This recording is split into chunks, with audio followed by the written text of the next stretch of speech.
Join our YouTube channel to learn surgery in a simple way. We will learn about breast cancer in following headings in this video.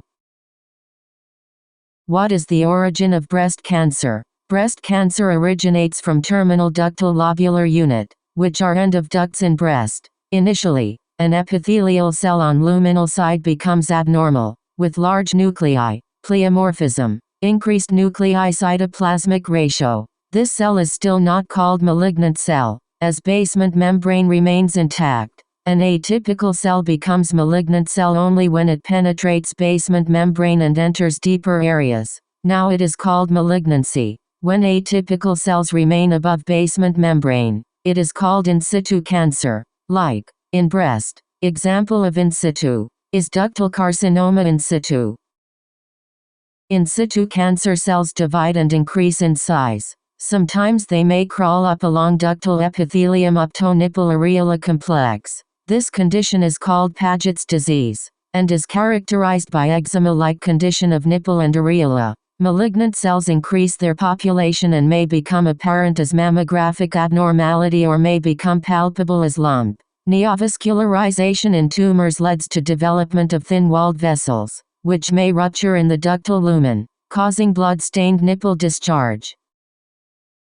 Breast cancer enlarges and may engulf lactiferous ducts. Due to desmoplastic reaction, fibrotic process in tumors pulls these ducts causing nipple retraction. Cooper's ligament, which attaches breast tissue to pectoralis fascia behind, gets involved with tumor and fibrosis pulls these fibers, leading to puckering or dimpling on the breast surface. Cancer may go behind and involve pectoralis muscle and penetrate it to reach ribs, intercostal muscles. Cancer cells may block subdermal lymphatics, leading to impaired lymph return from overlying skin. This causes edema of skin, but hair follicles remain in position, hence appearing as dimples in edematous skin and like pits on orange. This classifies as skin involvement in breast cancer. TNM staging. T4B in contrast. Dimpling and puckering is not T4B, as skin is not directly involved and tumor can be away from skin. It is just pull of ligaments and fibrosis. What is the histology of breast cancer? Most common histology of breast cancer is infiltrating ductal carcinoma, IDC. In IDC, cancer cells can arrange in various forms and thus various subtypes of IDC are named, as per tissue architecture formed. If cancer cells arrange to form tubules, then tubular carcinoma. If medullary pattern present, then medullary carcinoma. Sometimes tumor produces mucin, then it is mucinous carcinoma. These subtypes have varying prognosis, hence it is important to know the subtype. Most often, however, there is no particular arrangement is seen among cancer cells. These are called infiltrating ductal carcinoma, no special type or not otherwise specified. These non-special subtype is the most common type of breast cancer. How is breast cancer staged? Worldwide breast cancer staging is done by TNM system, which is presently in 8th edition. T-stage divides primary tumor from T1 to T4. T1 less than 2 cm, T2 2 to 5 cm, T3 more than 5 cm. T4 is divided into T4A, 4B, 4C, 4D. T4A is chest wall involvement, which includes ribs, serratus anterior and intercostals. Pectoralis muscle is not part of chest wall as it can be removed along with tumor. T4B skin involvement includes skin edema, peau d'orange, satellite nodules, and skin ulcer. T4D is inflammatory carcinoma. It is clinically diagnosed. Redness and edema involving more than 2/3 of breast within short time, usually less than 6 months, is called IBC. It is important to note that peau d'orange present is not just T4B. It can be T4C and T4D also.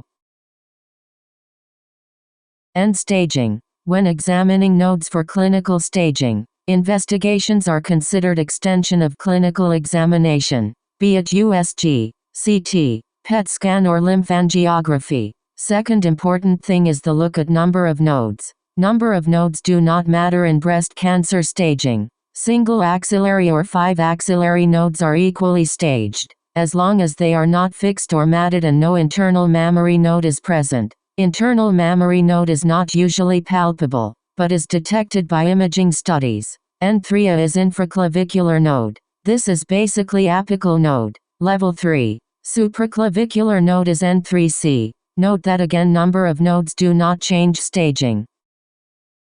M0 is no clinical or radiographic evidence of distant metastasis. A new category is where there is evidence of small tumor cells detected, but no clinical or radiographic evidence present. Like no clinical signs of mets and all radiology scans are normal, but circulating tumor cells are detected in blood.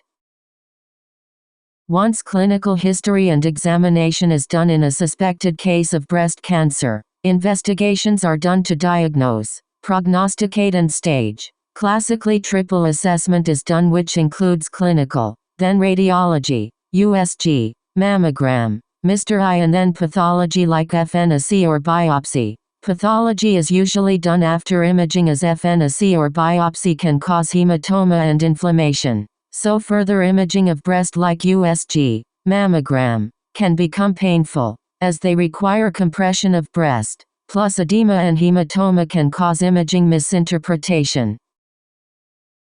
Imaging in breast cancer is divided in 4 parts. Imaging to know primary tumor extent, for knowing nodal involvement, for imaging for systemic metastasis, and finally, as patient is to be planned for further treatment, either surgery or chemotherapy. So imaging may be needed for assessing fitness of the patient, like blood tests, chest X-ray, 2D echo and others. After clinical examination and imaging we finally get our T staging, N staging and M staging. High-resolution ultrasound. Indications are, for axillary staging in women with breast cancer. This is especially useful in obese patients where it would be difficult to accurately palpate lymph nodes in axilla. Adjunct to screening mammogram. Radiologists often combine both ultrasound breast and mammogram findings before making final report. Both investigations complement each other. Guidance of interventional procedures in the breast and axilla, like HRUSG guided FNAC evaluation of young, pregnant and breastfeeding patients. Mammogram is not done in these scenarios. In young age, mammography is less sensitive due to increased breast density. In pregnancy, mammography is contraindicated, and in breastfeeding mammography is not used due to breast engorgement. Assessment of breast implant. Mammography is the primary imaging modality for the breast. The radiation dose from mammography is very low, maximum 3 mg. Indications for mammography are breast cancer screening on high-risk and average-risk population. Typically in average-risk women, screening starts at around 45 to 50 years age. Assessment of patients with clinical symptoms. Image guidance for biopsy of mammographically visible disease. If no lump is palpable, but on mammography a suspicious lesion is present. Preoperative staging, especially before breast-conserving surgery to ensure parenchyma to be left behind, is normal. Preoperative localization, especially in BCS therapy monitoring and follow-up.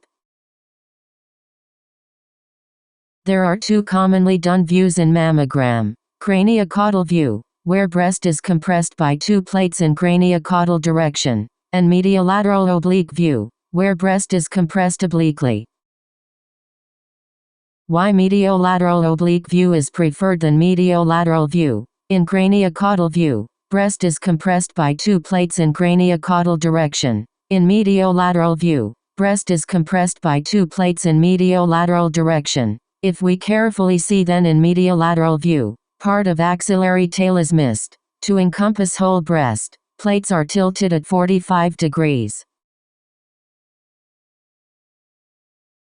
How does breast density affect sensitivity of mammogram? There is separate classification of breast density on mammogram from grade 1 to 4 in increasing intensity. Increased breast density may cause to hindrance to X-rays, and thus small lesions can get missed in background of increased density. Young patients have increased density. That is why mammogram is not helpful in young age. Older patients have decreased breast density due to fat accumulation. But older patients may have increased breast density if they start hormone replacement therapy, which contains estrogen, which is responsible for breast tissue proliferation, as in young age after puberty. What are signs of breast cancer on mammogram? Microcalcifications, architectural distortions, spiculated mass are suggestive of breast cancer. What is BI-RADS? Breast Imaging Reporting and Data System. BI-RADS. It classifies mammographic findings in 7 categories 0 to 6. 0 categories means there is need for additional tests like repeat biopsy. 1 is negative. 2 is benign abnormality. From 3 onwards, suspicion for malignancy increases. If there is a biopsy-proven malignancy, then it becomes straightaway 6 irrespective of abnormalities.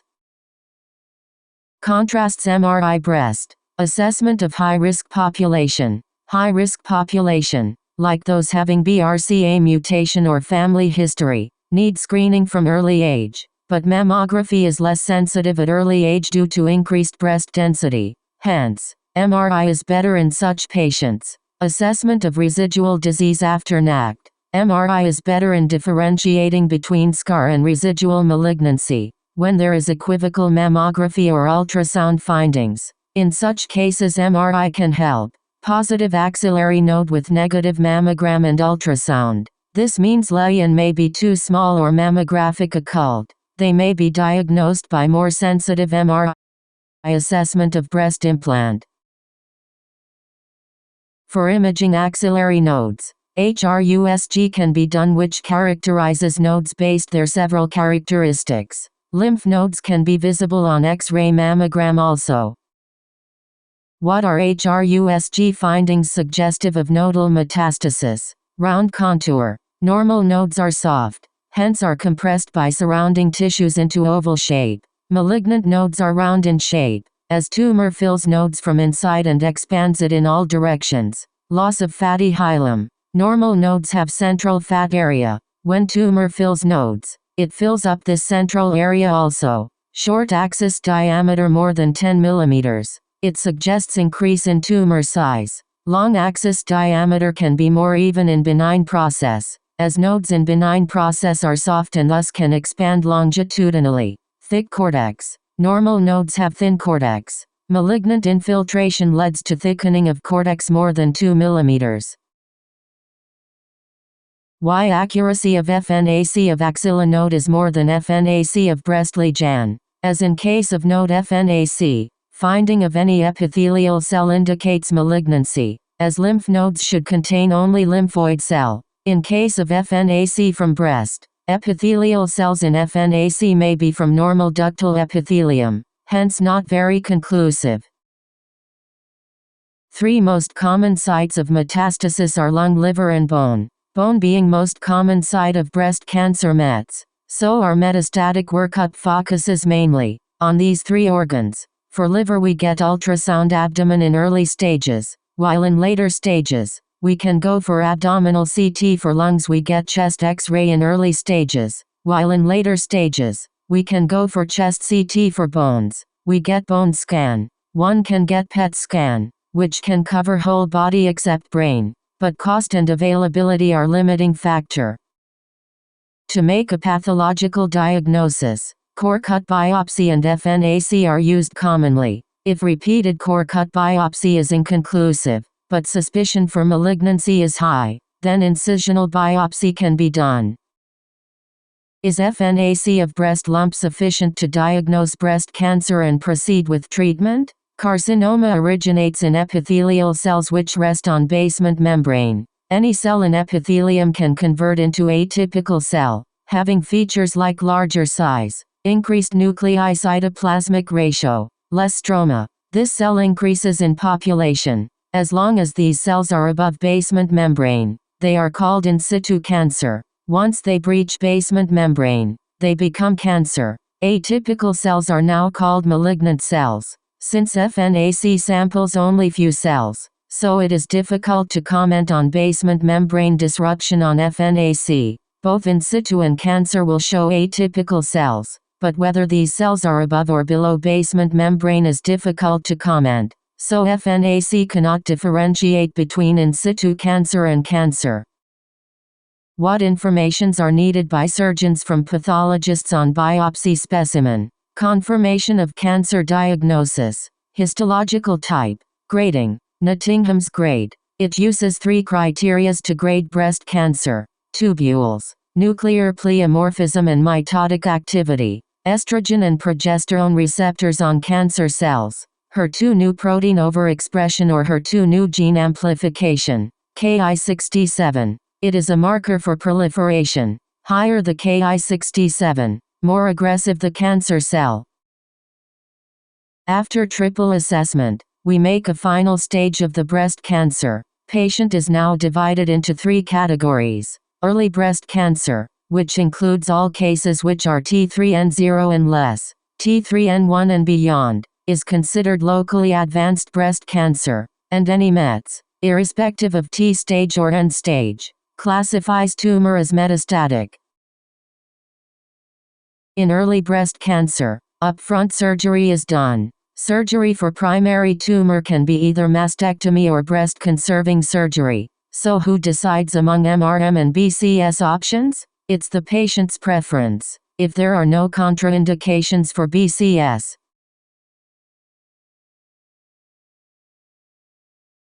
What are indications of neoadjuvant treatment in early breast cancer? In early breast cancer, treatment usually starts with surgery, but there are some scenarios in which neoadjuvant chemo is beneficial. Tumor-breast ratio not optimal. Only purpose of BCS is cosmesis. If after breast size is small, then after BCS, there may not be enough breast tissue left for reconstruction. So in such cases, shrinkage of tumor by chemo may facilitate BCS with better cosmesis. Triple-negative breast cancer. TNBC are highly aggressive malignancy. These tumors disseminate, even when they are small, so treatment in these cases is often started with neoadjuvant chemo, as treating these micromets is essential. Plus having complete pathological response in TNBC by chemo can increase survival. If for some reason, surgery is delayed, then chemotherapy can be given to prevent progression of disease. What are contraindications of breast-conserving surgery? Extensive, multi-site invasive or in situ disease, not amenable to BCS. In simple terms, large amount of breast tissue is diseased. Repeated ipsilateral in breast event following previous BCS, that is repeated recurrence after previous BCS. Patient choice. Prophylactic surgery in patients with high family risk of breast cancer like BRCA. Locally advanced breast cancer. Inflammatory breast cancer. This is an absolute contraindications. Previous mantle radiotherapy for Hodgkin's disease. What if tumor disappears after NACT? If NACT is given in early breast cancer, then placement of radio-opaque or metallic clips is advocated in both PDS undergoing MRM or BCS. In BCS, clips help in localization of tumor, if tumor becomes impalpable or there is complete response. In MRM, clips marks original site of tumor. Hence, in clinical complete response, pathologist is able to identify site of original disease to confirm pathological complete response. Is placement of clips necessary in all early breast cancer patients undergoing NACT? If probability of having complete response following chemotherapy is high, then clips are necessary. Probability of pathological complete response is high in triple-negative and HER2-enriched tumor, while low in luminal tumors. So, what is this luminal type breast cancer? Breast cancer is classified into 4 types based on receptor expression and HER2 and Ki67. Those expressing luminal epithelial antigens are classified as luminal type. Luminal type 1 is ER or PR positive and HER2 negative with low Ki67. Luminal B is also ER or PR positive and HER2 negative, but Ki67 is high. So difference between luminal A and B is Ki67. HER2 positive tumors are called HER2 enriched. They can be hormone receptor positive or negative. Fourth group is triple negative group. Luminal A has best prognosis and triple negative has worst prognosis. Breast conserving surgery is wide local excision of breast tumor with about 1 cm margin all around. This has to be combined with radiotherapy. Only purpose of BCS is cosmesis. Radiotherapy is given to whole breast with extra boost of radiation to tumor bed. When do we call negative margin after BCS? No tumor cells on margin in case of invasive cancer classifies as negative margin. In case of DCIS, 2 mm margin is acceptable. Larger margin do not guarantee complete tumor removal. How do we check if our margins are positive intraoperatively, so that revision can be done in same setting? After removing specimen, we can send the specimen for mammogram or ultrasound to confirm whether it has the tumor, or we can shave extra margins from cavity wall and send them for frozen section. This is a non-palpable mammographically visible disease with clips in situ. After resection, specimen mammogram is done which confirms the presence of lesion and clips. What is pathological complete response? When neoadjuvant chemotherapy is given, some tumor may regress to a point that they become impalpable, both in breast and axilla. Clinical complete response. If pathological assessment after BCS or MRM shows no tumor cells in breast and nodes, then it is called pathological complete response, PCR. Overall, there is 20 to 40% chances of PCR, but in HER2 and triple negative cancer, chances of PCR can reach up to 70%. What are clinical importance of achieving PCR? Pathological response in breast cancer after neoadjuvant chemotherapy is associated with increased survival. Means those who have complete disappearance of tumor after chemo have longer survival. How is axillary lymph nodes managed? If there is any positive node detected by clinical or imaging, confirmed by FNAC, then axillary lymph node dissection is done. If patient is node negative, then sentinel node biopsy is done. If sentinel node is not possible, then axillary lymph node dissection. Adjuvant treatment in carcinoma breast can be of 4 types: adjuvant endocrine therapy, chemotherapy, radiation and anti-HER2 therapy. Breast cancer JS an estrogen-dependent tumor. In younger premenopausal age group, main source of estrogen is ovary, while in postmenopausal women, main source of estrogen is fat. Estrogen is produced by enzyme called aromatase inhibitors. So, to prevent estrogen from fooling up breast cancer, either estrogen production is hampered by aromatase inhibitors, or removing ovaries by surgery or radiation, or estrogen receptors are blocked or modulated with drugs like tamoxifen. In premenopausal patients, luteinizing hormone released from pituitary gland stimulates ovary to produce estrogen by aromatase enzyme. In postmenopausal, due to non-functioning ovaries, main source of estrogen production is fat. In breast cancer patients who are ER or PR positive, tamoxifen can be given in both pre- or postmenopausal women. Aromatase inhibitors can be given in only postmenopausal patients. If aromatase inhibitors is needed to be given in premenopausal patients, then ovaries have to be removed or destroyed by radiation or by medical castration. What is the duration of endocrine treatment? Tamoxifen is given for 5 to 10 years. AI can be given for 5 to 10 years. If premenopausal lady is on tamoxifen and becomes menopausal during treatment, then she can be switched to AI. How can we confirm menopause has occurred? Amenorrhea is common after start of chemotherapy. Hence, stoppage of menses cannot be used for declaring a woman as having menopause. Serum luteinizing hormone and follicle stimulating hormone will rise if menopause have occurred.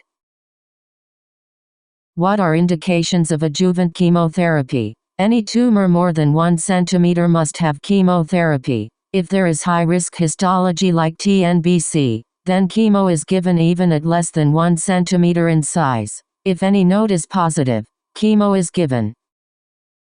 2 main category of chemo drugs given as first-line drugs are anthracyclines, for example, doxorubicin, epirubicin, and taxanes, like paclitaxel, docetaxel. Both may be given together, the concurrent regime or one after other. Sequential regime. How many cycles of chemotherapy to be given? 1. The most common sequential regime is 4 cycles of anthracycline followed by 4 cycles of taxanes, or vice versa. Adjuvant targeted therapy. HER2/neu is overexpressed or amplified in around 20 to 30% of cases. Anti-HER2/neu therapy is added to these patients. Herceptin either alone or with pertuzumab is given as intravenous drug. Can be given in neoadjuvant treatment in HER2-positive tumors to induce PCR. Adjuvant Herceptin is usually given for 1 year. Cardiotoxicity increases when given with anthracycline, hence avoided. Rule of thumbs for giving adjuvant systemic treatment. Hormonal therapy is not given with chemotherapy. Anti-HER2 therapy can be given with chemotherapy, but not with anthracycline. Can be given with other chemo drugs like taxanes. Hormonal therapy can be given with radiation. Hormonal therapy can be given with anti-HER2 therapy. To revise the adjuvant treatment. Adjuvant hormone and chemo in ER. PR positive, HER2 negative. All 3 in HER2 positive and hormone positive. Herceptin and chemo in only HER2 positive. Only chemo in triple negative. Indications of adjuvant radiation after breast cancer surgery are: if original tumor size was more than 5 cm. Earlier guidelines stated, if 4 or more nodes are positive, radiation should be given. But now, radiation is strongly recommended, if any node is positive, if there is positive or close margins, after breast conserving surgery routinely with boost to tumor bed. Concepts of surgery. Join our YouTube channel to learn surgery in a simple way.